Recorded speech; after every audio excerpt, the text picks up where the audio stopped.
Hi Prisha, welcome to Hyderabad.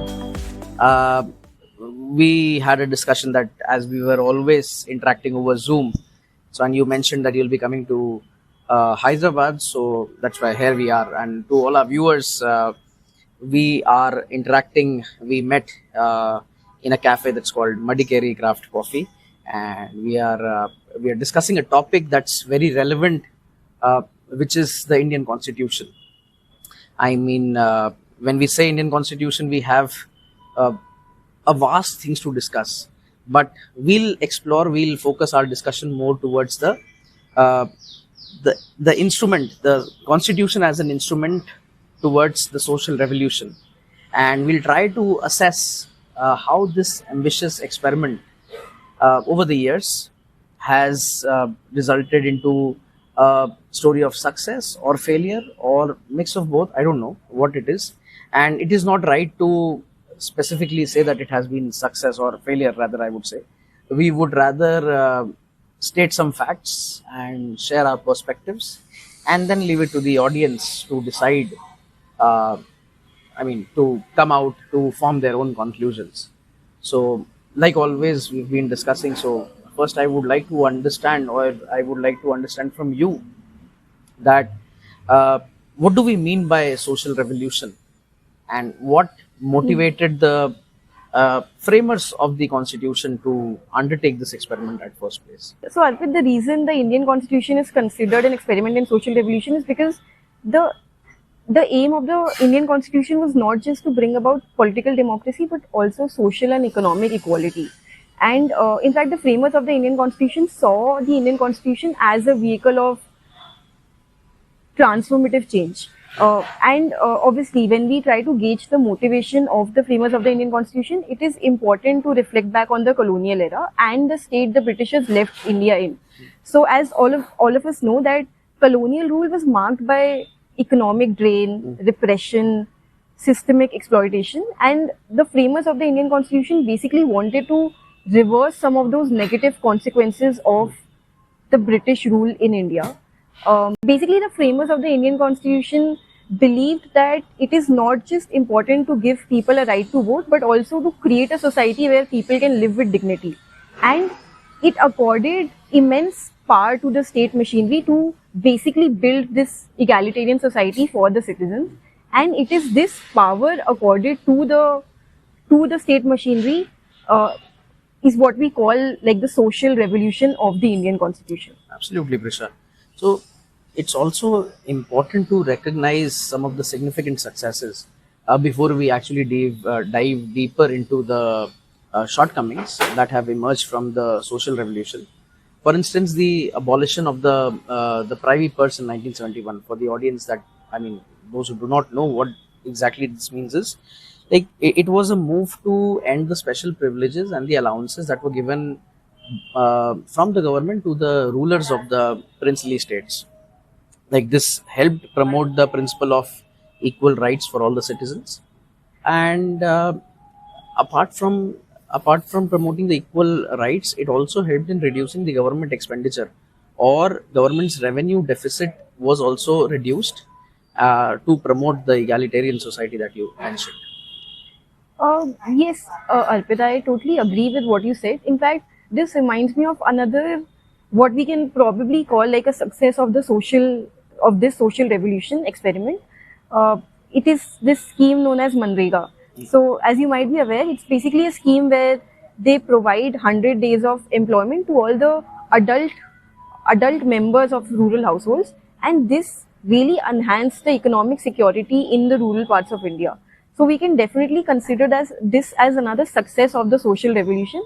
So as you mentioned at the start, that the social revolution cannot be considered a failure through and through. There are a lot of layers that we need to explore, but obviously there's more to the story that we'll uncover now. Indeed. As you mentioned, Manrega, like it has been instrumental in providing equal or employment opportunities and uplifting the rural population, to be very specific.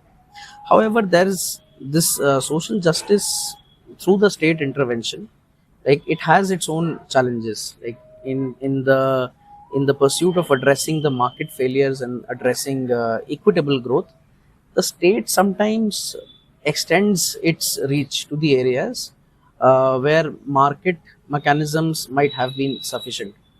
Like, for example, if the state is intervening too much, so whether that is actually required or not. So, this overreach has its own unintended consequences, including inefficiencies or the systematic failures. So, what is your say on this overreach of the state in these, investments or the social schemes for the people? Actually, this reminds me of a very basic and fundamental lesson that we learn in public policy, which is that all of public policy is just an interplay of three players, which is the state, the market, and the society. Mhm. The sarkar, the bazaar, and the samaj. And and basically each of these players play an important role in basically correcting some of the inefficiencies of the other. Correct. So basically the market intervenes to correct some of the limitations of the state capacity. Then the state intervenes to correct some of the market failures, and eventually eventually the society intervenes when both of these Right. players fail.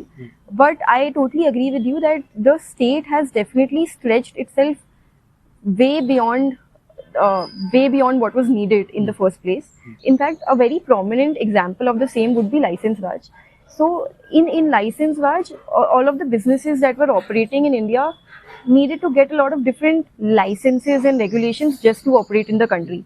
And the rationale behind this license Raj was to basically eliminate monopolies from the country. But eventually, what it led to was just endless bureaucratic red tape and a lot of corruption in the country. So, and this in turn led to basically stifled innovation in the country. So, this I think again can be considered as a massive failure of this social revolution experiment. That's a great example of the state overreach. Another prime example, I would say, is the emergence of informal, or I would say this actually, the overreach of the state has one more unintended consequence, as we discussed. So it is this could be the emergence of informal or unregulated entities. For example, we see in the case of water mafia. So in the regions where the state has failed to provide essential public services, such as the water supply, unregulated or the private players try to step in. So they exploit the situation, they charge inflated prices and make access unequal. So this reduces the public trust and also exposes the inefficiency of the state setup. And let's not forget the nationalization of banks. While it was meant to ensure the financial inclusion and direct credit to the priority sectors, I feel, as you mentioned for the previous license Raj case also, the bureaucratic inertia, the lack of competition, and the slow decision making has ultimately affected the overall efficiency of the entire banking sector. That's what I feel. Yes, sir, but I think all of these instances raise a very critical question, which is of balancing state intervention and market freedom. So, obviously, the role of the state in bridging some of these gaps is undeniable. Yet, I feel that unchecked power can lead to like an omnipresent state machinery, which is actually, in fact, highly inefficient. And in fact, instead of delivering justice, I feel that this unchecked power can inflict a lot of harm on the citizen. So, how do we navigate this delicate balance? So, one potential solution lies in the empowering the civil society organization. These groups act as intermediary between the government and the public, which will hold the state accountable and ensuring that the government implementations of the policies implemented by the government are both effective and equitable. If we are fostering community participation and we are promoting transparency, so these civil society organizations will help create more responsive and more responsible government framework. So, Arpit, I think reflecting on India's journey from one of colonial subjugation to that of a sovereign republic, I think it is very important to keep the vision of the makers of the Indian Constitution in mind. They wanted the state to be like a force of change and not end up becoming another oppressor. So, And for that, it is very important that the state machinery operates with accountability, transparency, but also in partnership with civil society organizations. So I think it's very important to, as you mentioned, emphasize the role of this third, almost invisible player in this ecosystem, which is the society, and more importantly, the civil society organizations. So I think I totally agree with whatever you said. So that brings to the end of our discussion. So as we close, here are some questions for all of the audience and the viewers to think about. The first could be the last point that we discussed, that is the strengthening of the civil society. How can we empower those civil society to ensure that it acts as an effective check on the state power, or how or what mechanisms can we create to prevent state overreach, the previous to this point what we were discussing, and ensuring the social justice. And most importantly, the topic of our discussion, that was the from where we actually started, it has this bold experiment in social revolution succeeded, or has it fallen short? So we need to ponder upon these three questions. And with that, I think we conclude this discussion. So thanks a lot for joining, and thanks a lot for the Thank viewers you. for joining. Thanks, Arpit. Thank you. So if you have any questions, any thoughts, so you can post in your comments. Thank you so much.